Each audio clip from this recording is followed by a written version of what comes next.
where ordinary lives meet extraordinary faith. Join our host, Kendall Peterson, as we explore how everyday men and women bring the gospel to life wherever they live, work, and play. Let's dive into it right now.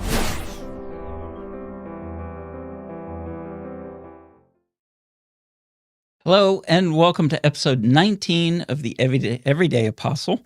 I'm your host, Kendall Peterson. It is a joy to bring these stories and these guests sharing how they live their faith within their day-to-day lives. I have a great guest today that I am excited to introduce you guys to. Before we get there, though, I do want to say thank you. I've received a number of notes and messages this week alone about all of the recent episodes and how much they enjoyed them and what an impact they made. People offering prayers and all of that is very much appreciated. It takes a lot to put a show like this together, so I appreciate all of the feedback just to let me know that, hey, we're on the right track and you guys are enjoying the content.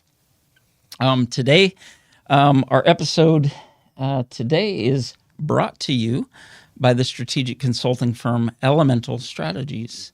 Did you know that success is not random? It follows a formula. Every successful organization does 7 things well.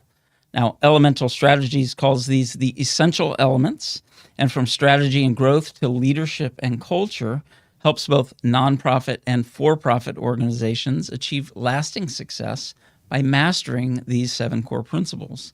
If you are ready to align your business with purpose and lead with impact, visit elementalstrat.com. That is elementalstrat.com, and they would look forward to talking to you.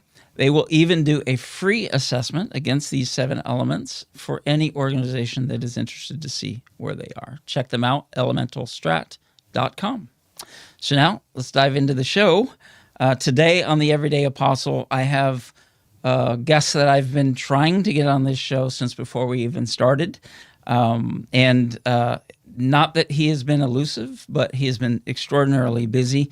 What stood out to me is that he literally stands out in church, which is where I first met him, first saw him, both because of his size, which we'll talk about in a minute, but also because of his consistent presence. It was very remarkable to me that a college student would be so regularly in Mass. And so Jackson Carver, welcome to the show. Thanks for having me. So let me read your bio, Jackson, because it's quite impressive. So standing at 6 feet 6 inches tall and weighing 253 pounds, Jackson Carver has the size and athleticism you want in a college football player. But his journey to football was anything but typical. Originally from Minnesota, Carver grew up as a standout hockey and lacrosse player, excelling as a defenseman in both sports. In fact, he was so talented at lacrosse that he committed to Notre Dame at age 16, but his path would soon take a major turn. Jackson made the bold decision to trade his skates and stick for cleats and shoulder pads, moving to Indiana to attend Carver Academy for his junior and senior years of high school. It was there that he played football for the very first time, lining up at both tight end and defensive end. His natural talent caught the attention of recruiters, and he quickly realized football was his future. Jackson is now a redshirt sophomore playing tight end for the University of Miami Hurricanes and also majoring in finance. Beyond football, Jackson stays grounded in his faith, actively participating at St. Augustine Church and Catholic Student Center, where he regularly attends Mass and is also a Knight of the Altar. From Minnesota to Indiana, from hockey to football, Jackson Carver's journey has been anything but conventional. But if his past is any indication, his future should be very exciting. I am very blessed to have a window seat on that future. Jackson Carver, welcome to the show. I appreciate it. Thank you. Now, in full disclosure, Jackson and I, we have met. We've had a number of conversations, and we both serve as Knights of the Altar. And it's been a joy to get to know you. So I'm looking forward to sharing some of that with the audience. Let's start with, I did say you were from Minnesota in the bio. Did you grow up in Minnesota, or is that your childhood home? Yep, grew up in Minnesota, born and raised in Woodbury with two brothers, both my parents, and we've always had a dog around. I know I said a dog. What kind of dog do you have where it snows all the time? We have a bulldog, Okay. English bulldog, but we grew up with a bunch of boxers. Okay. All right. And so where's that town? What's the nearest big city to? It's about 15 minutes east of St. Paul, about 10 minutes off the Wisconsin border. So it's a nice suburb. What was your favorite part about growing up there? Favorite part was just having my brothers around and being able to, we're all close in age. Older brother Max is 2 years older than me, and then my younger brother Hunter is 2 years younger than me. So we're all close in age, and we always just grew up doing the same thing. Wow. Prayers for your parents having three boys that close together. That must have been exciting. What did you guys do for fun? I mean, we talk about sports, and we'll certainly get to where you are now with sports, but did you play sports growing up, or? Yeah, we always were in sports since a young age, and being that close in age, we had a lot of opportunities to play together. And being in the middle, I was able to play with both Max and Hunter, so got to grow up playing with both of them, and then just doing what kids do, playing out in the snow, going out to the backyard during the summer. It's just grew up having a good childhood. That's awesome. Did you guys spend time in the mountains and camping and all of that kind of woodsy outdoorsman stuff too? We would make our way up north to some buddies' cabins and hang out on the lake during the summer. We went hiking a couple times through some parks in Wisconsin and up north, but it was always just so nice where we live, being on a golf course and having a nice backyard where we could just play all our sports in our backyard and kind of just do whatever, be outside whenever. Right. So for those that know me, I'm a huge hockey fan, and I played when I was younger as well. Did all three of you guys play both hockey and lacrosse? We did. We all did. My older brother, we all started with hockey and baseball when we were little. And then my older brother made the switch over to lacrosse, and within a year, both myself and my younger brother followed him to lacrosse, and then we were all hockey and lacrosse. So I know Hunter. I've met him a little bit shorter than you are, but how tall is Max? Max is about 6'1", and he's currently in the military. Okay. Oh, what branch is he serving in? He's in the Army. Okay. In domestically in the States, or is he deployed? That's right. So he just graduated from college from his ROTC program up at St. John's in Minnesota. And now he is in Missouri currently going through some engineering officer training. Nice. Well, prayers for him and his military career. So a lot of fun, a lot of activities, good solid family unit.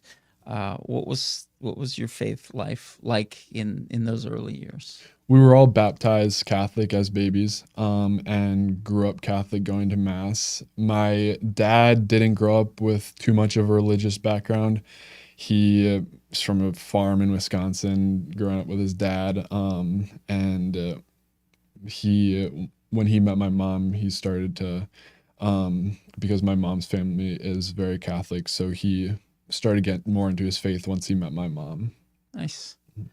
So then as you're growing up and you go to middle school and you're playing lacrosse, you're playing hockey, did you think like, hey, I'm going to go to college and play sports, or is that something that kind of came later?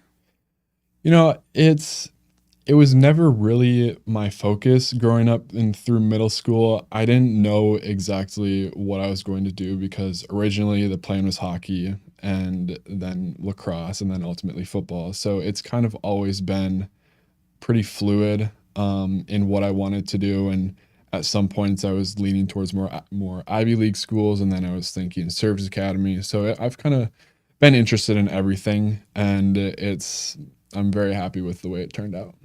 So what made you decide to go away to school for your last 2 years of high school? So at the time I was committed to play lacrosse in Notre Dame, and Culver has a nationally ranked high school lacrosse program, and they had recruited me to come out and attend Culver and play lacrosse there. Okay. What was that like, being away and kind of on your own that early and playing lacrosse? It was tough to convince my parents to let me go, for sure. But once I got there, it was good. It had a lot of ups and downs, but I don't regret going there at all. It was a great experience, and I've grown into the person I am because of it. But when I first went out there in January of 2021, second semester of my junior year, was in the middle of some of the COVID lockdowns at the time. And I had to go in a few days early before the regular students because I was new. And when I got there, the entire campus was empty. It was snowy and gray in northern Indiana, with nothing around us for miles. And once my parents left, and I was just kind of sitting there on an empty campus, just waiting and not sure. It was a crazy experience because I didn't know what I was getting myself into. My brother had left for college around the same time, so I was leaving the house at the same time as my older brother was. So it was, I didn't know what I was getting myself into, and I was, had a great support system. So it ended up working out and going really well, and I'm glad I did it. Good. So you're there and you make a shift from lacrosse and hockey to football? Right. So like I said, I went there for second semester. So I was there spring semester of my junior year where I played lacrosse. And then I went home for the summer and decided that when I came back, I was going to play football for the first time my senior year of high school. And my coach, Coach Doral, he sent me home with a jugs machine for the summer. And I worked on it every day. And my younger brother helped feed me balls through it every single day and did everything I could to make sure I was prepared going into the season. What led to that? Why did you want to do football? I've always wanted to play football. It's always been something I was interested in, but because of hockey in Minnesota, I'm traveling all fall for hockey and never had the time for it. Mm-hmm. So when I went to Carver, I was going to be able to. It was the first time in my life that I had time to play football. So I just want to go out for fun. Something I've always wanted to do, and finally had the time to do it. What was that like? What was that? I mean, you're with a bunch of kids that basically been playing their whole life, I would imagine, right? Yeah, we had a smaller team, about 30 guys on our team. So they just kind of threw me in there, and I was playing both sides of the ball, and not too much coaching and rules. They just said go out and play, and it was a lot of fun and great experience. Okay. So your senior year, you already have a commitment to Notre Dame. Mm-hmm. Obviously, hey, I might want to pursue this football route is going through your head. So talk me through that process, and how did you decide to wind up here in sunny South Florida? Right. So it was kind of a funny story. I had taken some videos of me doing some catching on the jugs machine and some route running in my backyard, and my coach had taken those videos and sent them to some of the contacts he knew. And I ended up getting a workout and having a visit at the University of Indiana, or Indiana University, before I ever had my first football practice. So they brought me out there in July and went through a workout one-on-one with the coaches, and got to try on the uniform and everything before I'd even put on a football uniform before. So that was a pretty cool experience and fun to have my parents there. And then going into the season, I wasn't getting recruited too much. But as I started to put film together, I started getting attention from some of the contacts that my coach had, like Notre Dame, Maryland, West Virginia. And then once the season ended and I started to get my film out there a little bit more, it started to pick up, and that's how that went. So that's got to be exciting, right? Like, there are people that dream of that their whole life, and you get your first workout before you get your first workout with your high school. Right. And obviously, you can't dispute that you're athletic, and your size certainly, adds to your case. But when did you think What point did you think, hey, I think I can actually do this?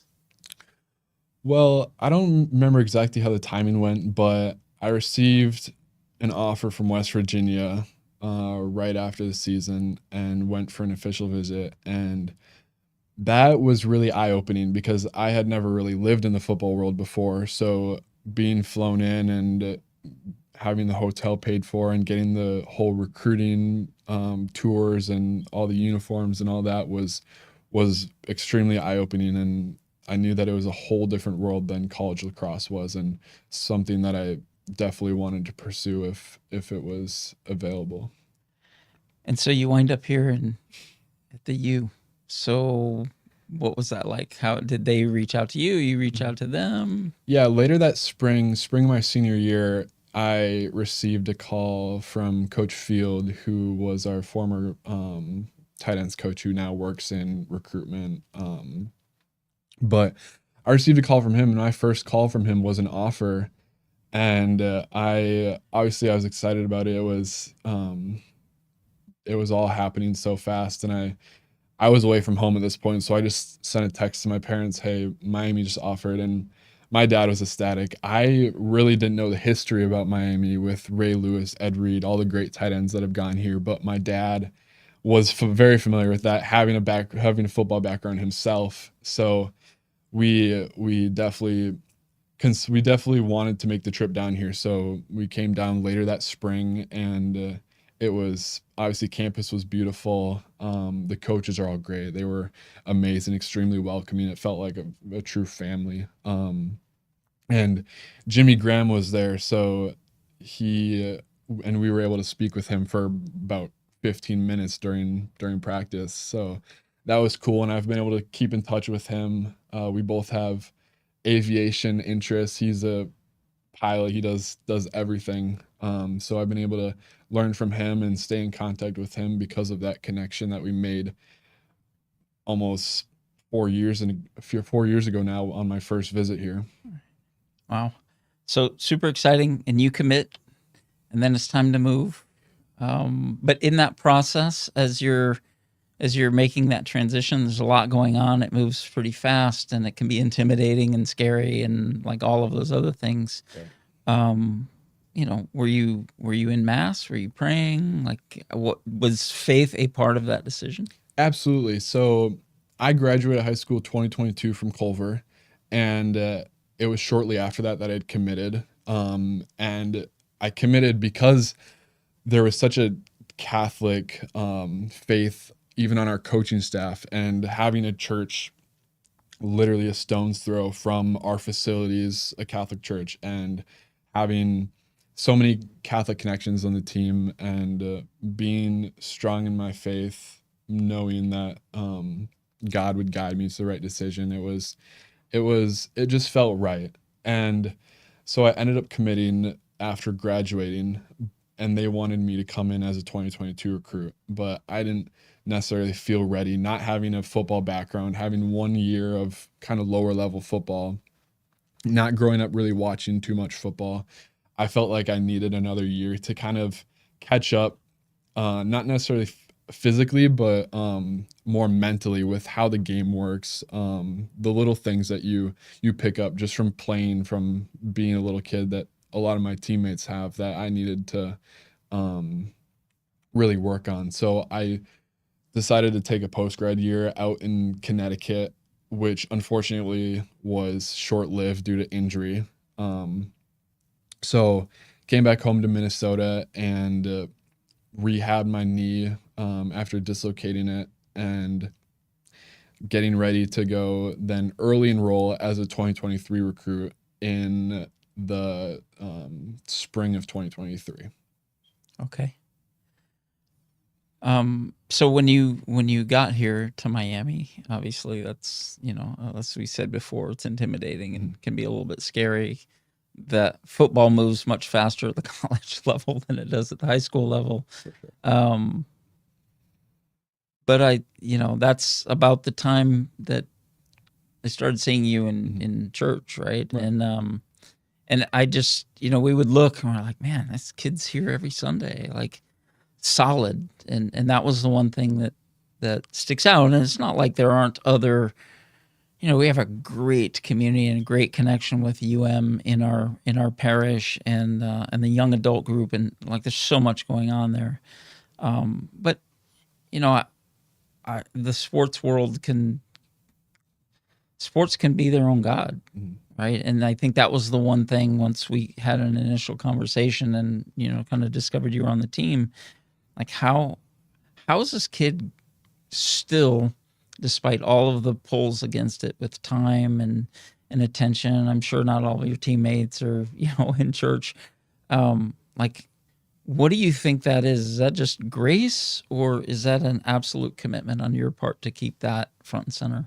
Yeah, it's definitely a lot of grace. I give God all the credit for my ability and my way of life, but it's been a lot of work on my part, because no one's forcing me to go to church. No one's requiring me to wake up and go to mass every Sunday morning. At Culver, we were required to attend a service, whether you were Jewish, Muslim, whatever you were. I obviously Catholic, so I attended the Catholic service, which was a requirement. But then moving on from Culver, when it's not required, what do you do then? And faith has always been such an important part of my life, and I wouldn't be anywhere without Jesus. So continuing to strengthen my relationship with him and going to mass every Sunday, and showing up when no one's making me, or showing up when it's not being expected of me, is I pride myself in that. And because Jesus has always been an important part of my life, so continuing to give him all the glory and worship him in every aspect of my life is first and foremost for me. So how do you reconcile, the little bits, like totally clocking somebody on Saturday at a game and being in mass on Sunday? And, how does faith find its way into the game for you, or into your mentality of the game? Before every game, I say a Hail Mary and say a quick prayer for my teammates, asking God to keep them all safe, keep them healthy, give us the strength to compete and do it all in his name. And I think that God's just backing us, and it's helping us have some of the success that we did last year, because so many guys on our team are faith-based and not necessarily Catholic, but Christian in general, and just still worshiping Jesus and giving God all the glory and letting him take control, not trying to control everything ourselves, but leaving it in his hands and just giving him all the glory. That's awesome. Well, for all of the listeners here, for sure, add the University of Miami Hurricanes football team to your prayers, and let's see if we can go a little further this year. Absolutely. I know there were a lot of people disappointed. So even in that disappointment, like, did you still give God the glory, or was there a lot of rumbling there? No, absolutely. It's, win or lose, God is great. Jesus is our Lord and Savior, win or lose. He's suffered more pain than any of us could imagine. So a couple losses at the end of the season, yeah, it's horrible, but Jesus is still right there with us and helping us take that and learn from it and bring it into the off season. Nice. So what comes next for Jackson Carver? Obviously, you got a couple more years here, hopefully some really great football. You're studying finance. Like, what do you project in the future that your life's going to be? You're going to be, I don't know, this might be a little premature. I know your parents are going to listen. So do you plan on staying in Miami? Do you want to go back to Minnesota, or have you not given that much thought? I mean, ideally, when I'm done playing football here, I won't have a choice where I'm going to go because I'll get drafted to wherever. That's my main goal. But there's still a lot of work to be done before then, and I have a long ways to go. But I've also been fortunate enough take football and meet some important alumni who are in the finance business, who are in real estate, who are in all these amazing different fields that I'm interested in possibly pursuing after football. So I've been able to just make connections and meet a bunch of great people. So I am excited about wherever my future takes me. So let's throw it out there. If you had your pick of pro teams, where would it be? I would love to play for the Minnesota Vikings. Yeah. Well, let's throw that out in prayer too, team, and see if we can bring this kid back to his hometown and glorify everybody there with his talent. Your brother's here, which was fun to watch when he showed up. He's also on the team. What's that like, playing at this level with your brother on the team? And the brotherhood can go a couple of different directions, right? You guys mostly get along and all of that. Absolutely. Yeah. We grew up always playing sports together in the backyard, always competing with each other, always never going too far, but always butting heads and pushing each other to be better. And having him here now is great because he's also a tight end. So we're in the same room. We can learn together. We can practice together. We can teach each other different things and help each other out when we need it. And having him at mass with me every Sunday is awesome as well, because for the first year and a half I was here, I was going and sitting alone. So now having a brother there to be there with me is great.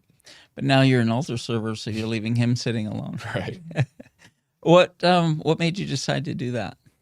So I've altar served before in middle school, and the reason I did that was because my grandpa used to be an altar server, and he had told me about how good it was for him and his faith. And I've always strived to have the faith that my grandparents have, because they've played such an important role in my faith life, and having my grandpa be my confirmation sponsor and starting to be an altar server because of that influence that he had on me. And now being here, I just felt like there is still a piece missing from my life that I could still grow in my faith more. So I wanted to take that extra step and help out on the altar. Nice.